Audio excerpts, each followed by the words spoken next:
Alysha, welcome to the Built Different podcast. It's a pleasure to have you on. How are you today? Yeah, well, thanks. Great to be here. Good, good. And you're calling us from sunny London, is that right? Yeah, yeah, something like that.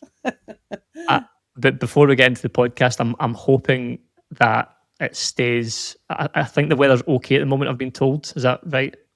Well, it's not raining, so that's a bonus. Yeah. I'm hoping it stays okay for next week because I'm heading to London to Oh, watch the. are you? Okay. I'm going to We've see had a Oasis. lot of rain. Yeah, Summer was pretty good, but we've had a lot of rain, in yeah, the last couple of weeks. So, yeah. So because I'm in Dubai, I don't have a rain jacket, so I need to go and buy a rain jacket. Because we're going to Wembley to watch Oasis. Oh, are you? Okay. Yeah, so we're under the rain the whole time, I'm guessing. Yeah, yeah. So anyway, the back to the podcast. The reason I wanted you on was you've got a really fantastic background. You help a lot of business owners, startup founders to Mhm. raise finance, to raise investment for their company. Yeah. I've got to say, I've been really impressed as well with the LinkedIn content that you produce. Mhm. You're also an author, which Mhm. is really cool. And being an author is something I want to be in the future as well. So I'd like to understand a bit more about that. But Mm. for anyone that doesn't know you, if you could, Alysha, if you could give us a little bit of a background Mhm. on you, your business, and the types of people that you help.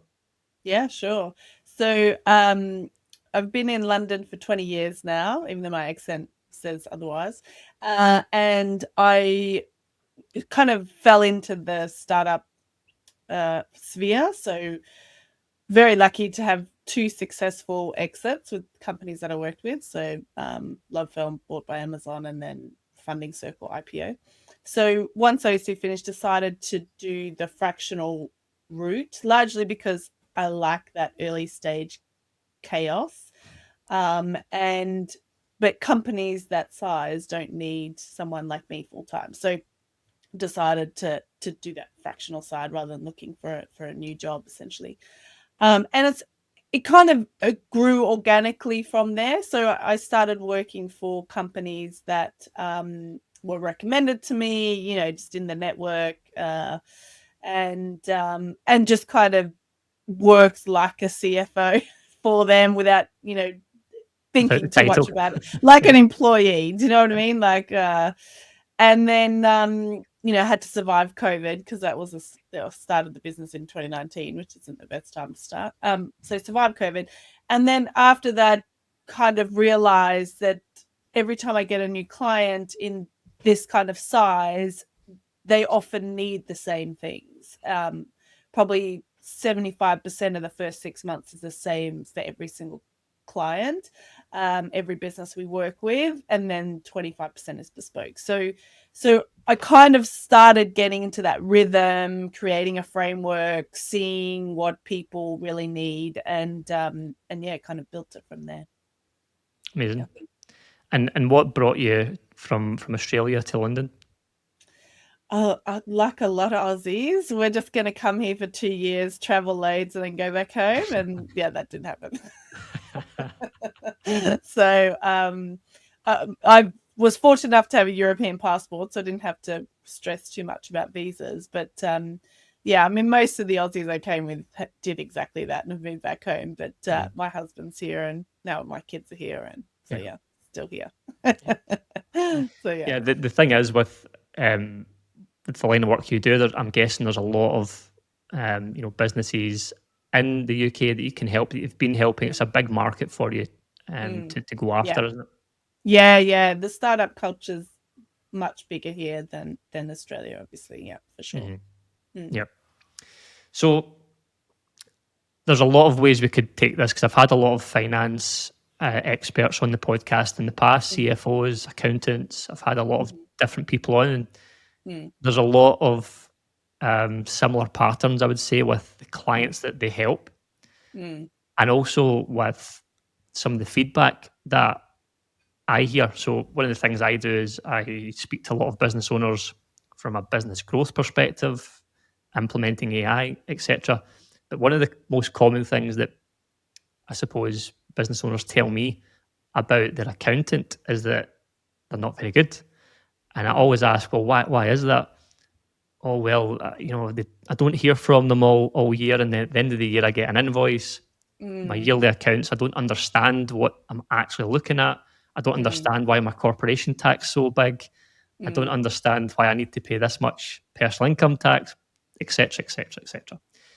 So I always ask those questions, and it always amazes me because accountants in general, in my experience, can be like that. But people like yourself who are specialists and experts who go the extra mile, I tend to think do a lot better. Is mm. that a problem you see in the accountancy space, in the finance space, that is a problem generally speaking, or is that not the case? No, it is a problem. And unfortunately, for the people who are working in that space, they are going to have to pivot quite quickly. So unfortunately, I mean, it's not comfortable for me to say I'm an accountant and I'm poo-pooing other accountants. So so it's not something, but unfortunately, a lot of times I've start with a founder, they do have a kind of that more traditional accounting firm that has a high street, accounting office.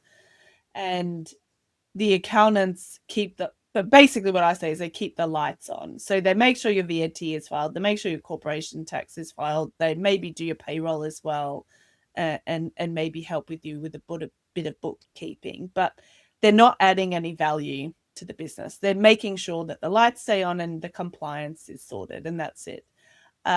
Unfortunately, AI is going to replace all of those guys. And because it's not value adding, it's just data entry and a bit of knowledge. And we all know that anything to do with data and a bit of knowledge, AI is going to take over. So,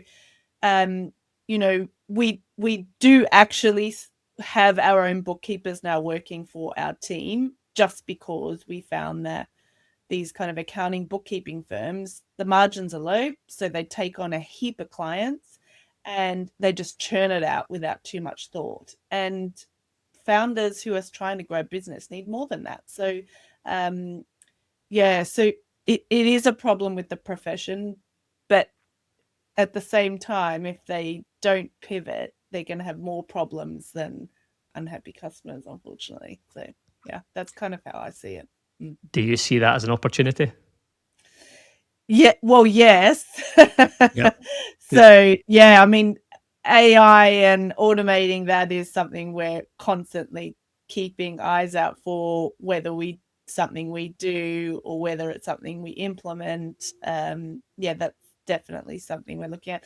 Obviously, we do it at the moment. I have outsourced like a lot of people to other countries, but because we manage them quite closely, we want to make sure the quality is there. But again, yeah, I think all of that, it will be replaced.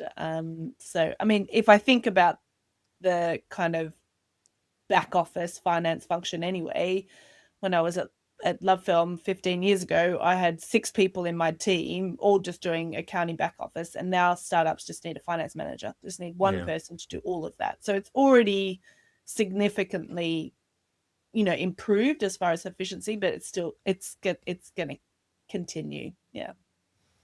Yeah, I often think about this because not to make this a conversation about AI too Mm, much, but mm, accountancy is obviously a very popular subject for people to send their kids to, or kids to go and learn about, mm, and go to university and all sorts of things. mm, But because AI is here and it's disrupting already, you mm, wonder, is that even a valid route anymore? I'm not saying we shouldn't be sending kids to uni to learn accountancy, but mm.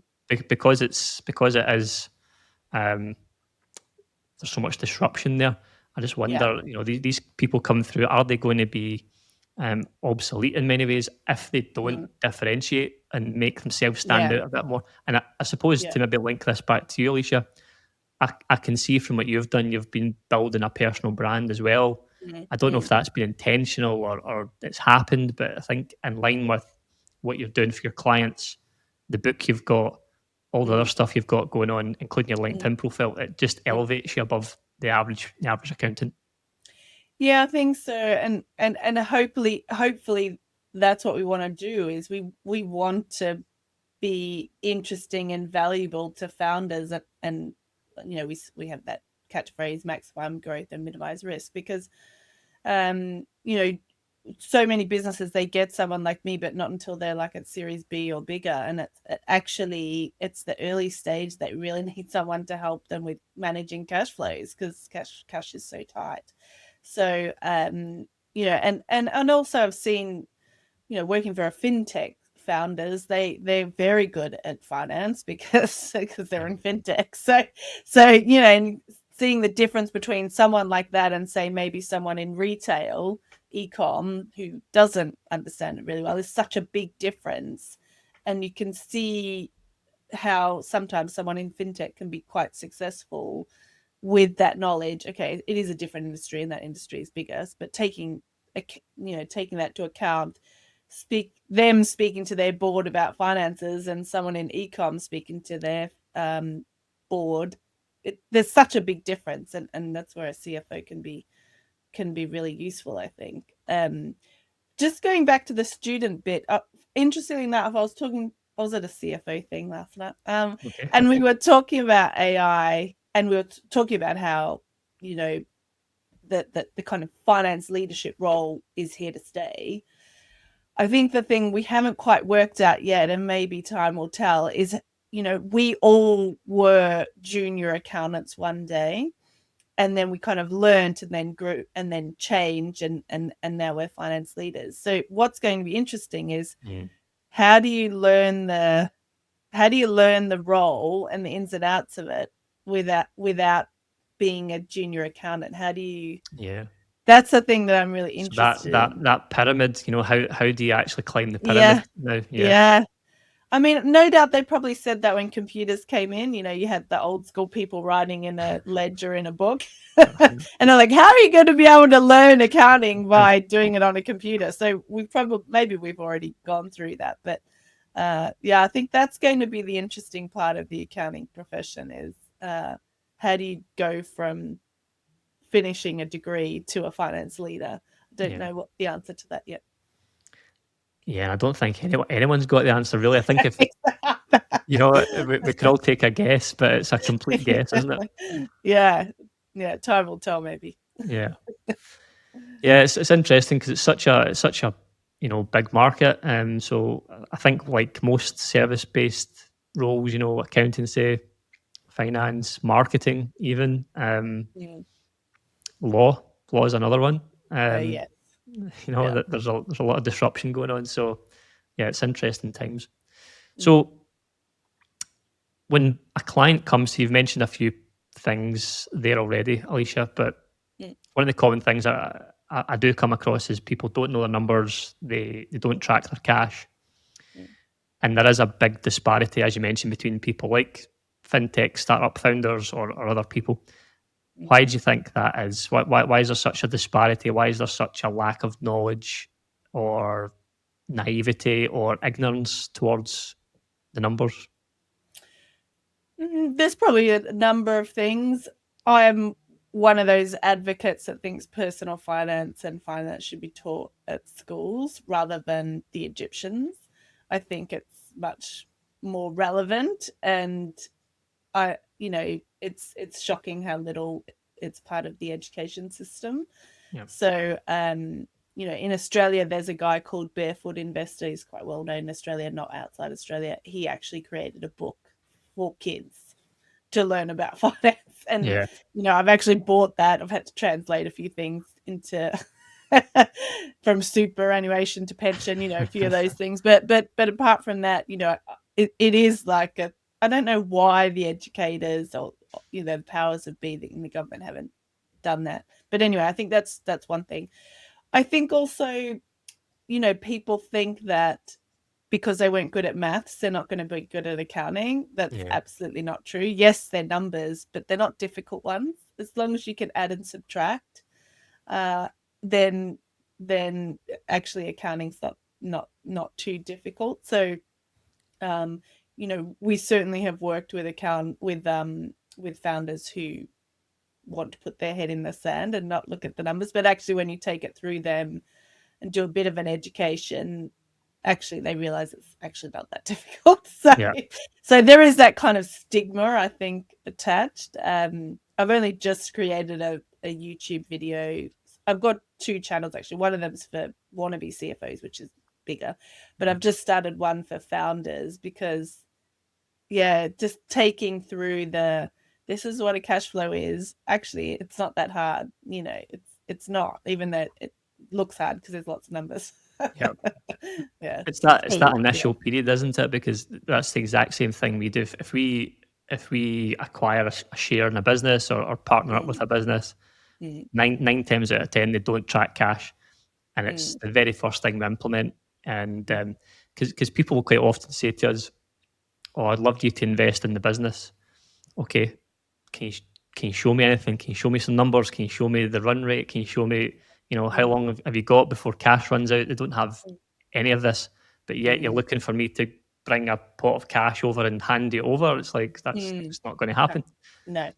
Um, and I suppose that might tie in with my next question is, when you're looking to help startup founders to raise capital, to raise investment, what are the key things that you need to work with the business owner to make it investable? Mm.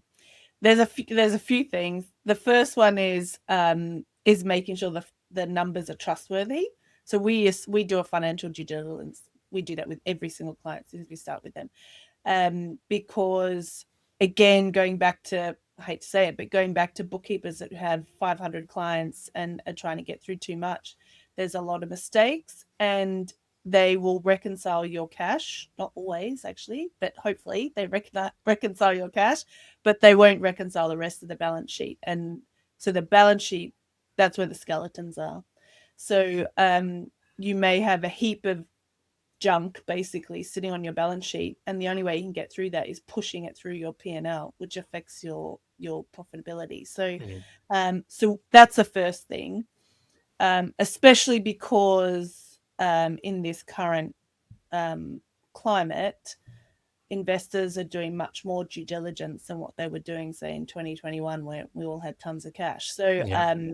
so I've seen deals go bad or the valuation reduce because the numbers are wrong. So you need to make sure the numbers are right. So that's the first thing.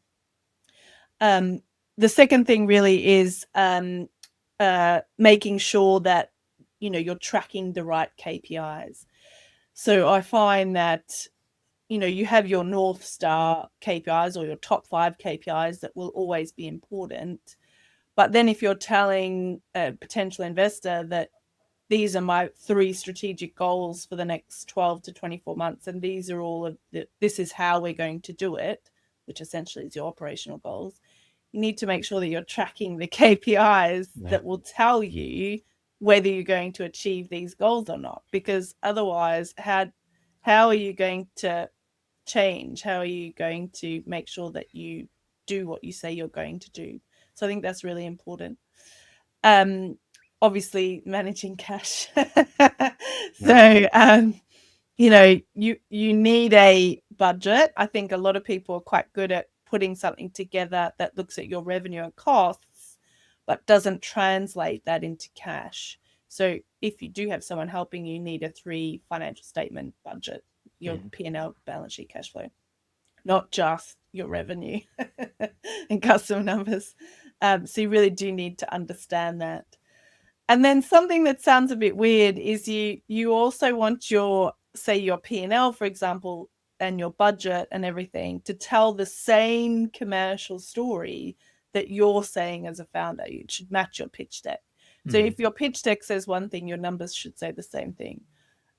If your revenue drivers are one thing, your P&L should be demonstrating that in the same way. If if you've got a core product that's not overly profitable but brings in loads of customers who are interested in your add-on products that are pure cream, how do you demonstrate that in your P&L so they can see the drivers? They can, it's not just the P&L that Xero spits out and all of your expenses are in alphabetical order. There's actually some thought at how you're presenting the numbers. I think that's really important, and that's obviously what someone like us can help with. It's making your numbers commercial and easy to understand, not just reams and reams and reams of spreadsheets. Yeah, and what you're really saying there is to try and almost build a story around the numbers, Yeah, because yeah, numbers on a spreadsheet are great, but what does that actually translate to in the real yeah, life of the business? And exactly. you know, if I'm a business owner listening to this, some of this stuff you've just mentioned there might sound a bit scary to me, Yeah, because you're using some terminologies and stuff there that I don't fully understand, and it yeah. sounds so daunting. It sounds like there's so much to do, and Mm, I'm still trying to run the business and bring mm, more leads in and all this sort of stuff. mm. But that's where you guys come in, isn't it? So you guys can simplify this process for them. It might Yeah, sound complex. It will be complex if they try and do it on their own. But yeah, that's why you need to maybe trust experts like you guys to help build all that. Is that fair? yeah, yeah. No, absolutely. Sometimes a founder does pretty well without someone like us, but most of the time, they don't necessarily know what they don't know. So, and actually, as a founder, should you really be spending your time building like financial models and Yeah. trying to understand, really, or should you be like, running the business and trying to grow? And actually, what's more important is networking with potential investors well long before you need to start fundraising, so that you've Yeah. got a ream of warm contacts to reach out to when your pitch deck and your financial model is ready.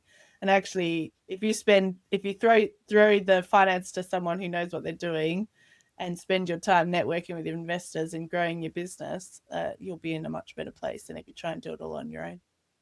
Yeah, that's a good point. I often, in my own personal businesses and stuff, I have to kind of check myself sometimes, because sometimes I get distracted and end up working on things that don't move the needle. Yeah, And I'm like, This doesn't make me money. So, like, forget yeah. this." Yeah. Oh, no, I do that all the time as well. Yeah. I mean, Yeah, sure. this morning I was like looking on Canva, building LinkedIn banners and stuff. I'm like, what the hell am I doing here? Stop. Yeah, So, yeah, for sure. Mm, yeah. yeah, I So get that. from an investor's perspective, Mm. it's going to be similar answers, right? But what's an investor looking for in a startup or a small business to invest their capital into?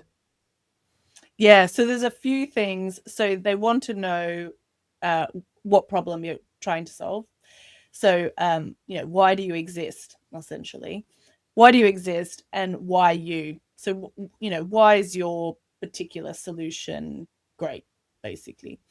Mhm. They also want to know how big the market is. So, like, you know, are you going to be a kind of a 10x type of company or a 2x, or they. So if you're taking it from their point of view, they want to make an investment in a business that makes them money. So that's their Yeah. motivation, or their portfolio money. So you need to show that then this is a good investment because you are going to make them money. Mhm. So that's why market size is important. They also want to know why they can trust you.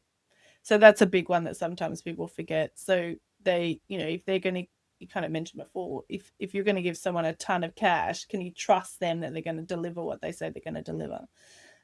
So whether it's, talking about what your background is, what your team's background is, or even your advisors, especially early stage, they may not have a leadership team, but they have a ton of advisors that are quite skilled. So,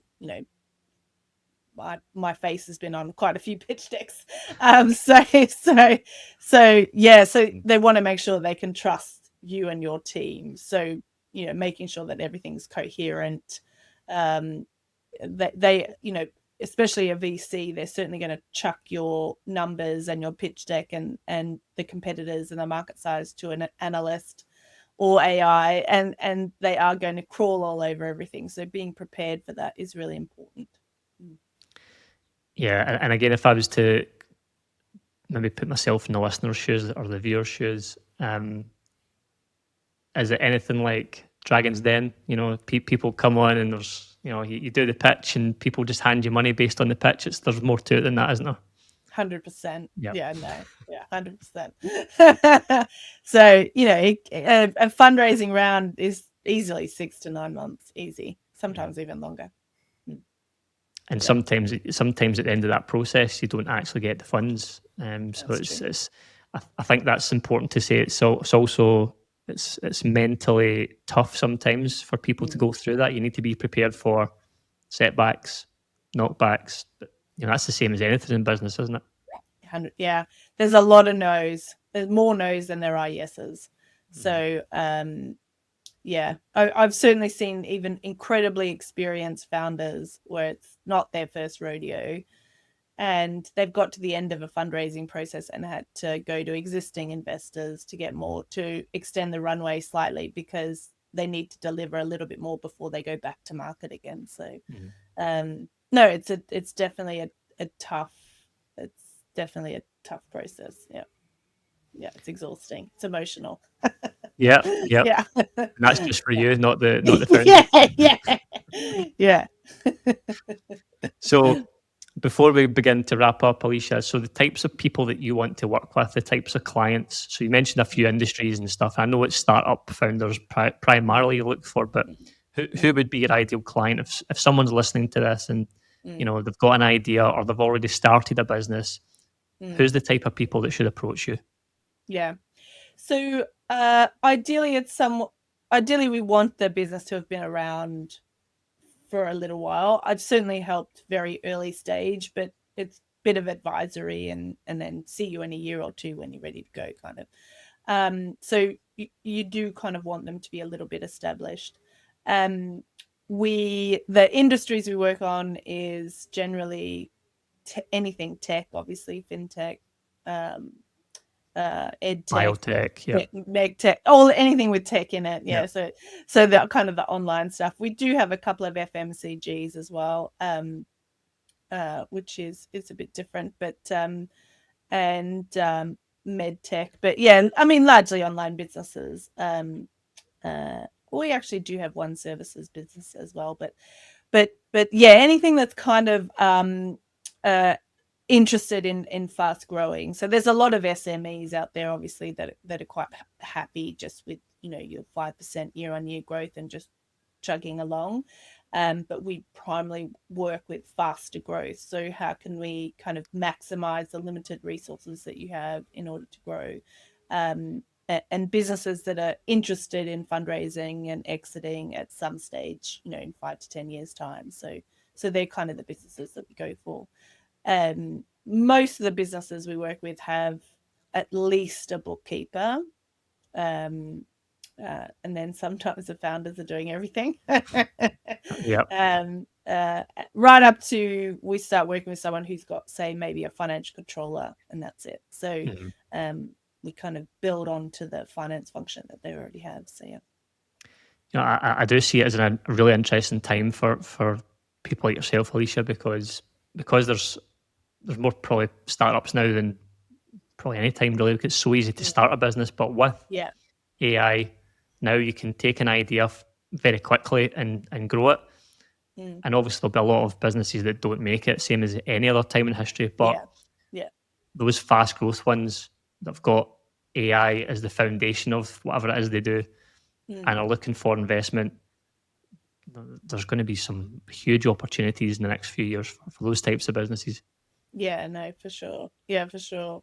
I mean, it is always an interesting time at the beginning. You're quite right. There's a load of businesses that'll start, and then unfortunately there'll be an element of consolidation. Yeah. And that's also exciting, that kind of consolidation piece, and you get the bigger players coming down and swallowing up all the smaller guys. It's interesting times. I don't think anyone can see around the corner right now, which is it's 100% true. No, for sure. So, Alysha, it's been a great conversation. I wanted to touch on your book and how people can maybe get in touch with you as well. So the book is on Amazon, is that right? Yeah, so this one's more for new and aspiring CFOs rather than founders. So if you have, say, a financial controller that's an eager beaver, or a finance manager who's an eager beaver, then this would be quite good for them. So it's called Financial Leadership Fundamentals: How to Become a CFO in a Startup or Scale Up. It's basically what we do with clients, basically. So how do you turn from just backwards looking and be more value adding? So so it's for people that want to take that next step. I found as personally as an accountant, becoming a qualified accountant, you have a framework and you have people helping you, and then once you're qualified, unless you have a really good CFO above you, you kind of don't know There's a bit of what's a gap. next. Yeah, and then of course in startups, I don't know how many people are a one-man band finance person in-house, the only finance person, so they don't get that mentorship. And I know I struggled, and a lot of my colleagues struggled with their first finance leadership role where they barely kept their head above water. So this hopefully helps those people. So I am starting to write one for founders, but that's probably another year away. It's like a tattoo.